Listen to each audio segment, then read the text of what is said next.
Magandang tanghali po sa inyo mga ka-farmer. Let's go farming na po. Second day na po ng ating mga alagang sisiw. Ito po ang kulit nila ngayon. Pag maganda po talaga ang panahon, mainit, ganyan po talaga ang mga sisiw. Alay kapag malamig, talagang nagtutumpok-tumpok sila, paupo-upo. Pero pag mainit po, yan. Galaw sila ng galaw, pag galaw po sila ng galaw, gugutom, kakain, iinom. Kaya madali po sila lumaki kung gantong tag-init. Halos 34 degrees po ang init niya dito sa Lucena City, sa ating brother house. Parang 32 yata sa Lucena City. Kaya ang ganda po, napakagandang mag-alaga ng sisiw ngayon. Basta siguraduhin nyo lang na magbibigay kayo ng mga prevention, ng mga vaccine para hindi tatamaan basta-basta ng sakit. Pero sa paraan ng pagpapalaki po sa kanila, ngayon po ay maganda magpalaki. Ang problema nyo lang po pag gabi, di ba, malamig sa gabi, di konting tabing-tabing na lang kayo, pailaw, para at least yung temperature sa inyong brooder house ay above 30 pa rin. Kasi ang kailangan init ng ating mga alagang sisiw. Ang mga sisiw po pag day old, mataas po ang temperature lang kinakailangan, at least 32.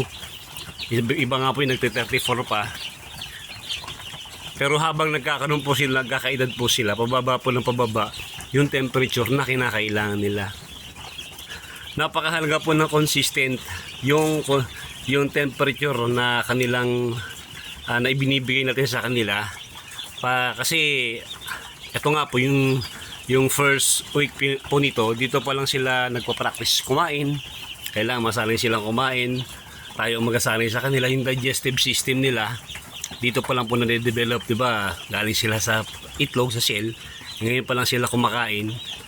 Tapos po yung immune system nila, ngayon pa lang din na-develop. Kaya dapat maganda po yung temperature na binibigay natin sa kanila. Ayan, iinom po sila ng inom, kain sila ng kain. Mas mabilis po silang lalaki. Pero sa dami na po ng alaga akong sisiw, may mga pagkakataon po talaga. Maski konti ang kain ng iba, depende po sa klase ng sisiw, lumalaki po sila ng malalaki talaga at saka mabibilis.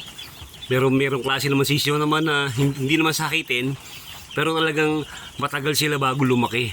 Inaabot pa nga po silang 35 days.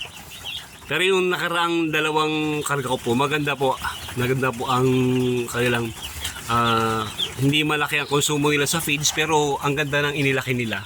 Kaya maganda po itutubuin kapag gano'n sisiw na nakuha natin. Ayan, maraming salamat po sa ating mga bagong subscriber. Pakilike naman po yung ating video. Kung maaari po, pwedeng pakishare na rin.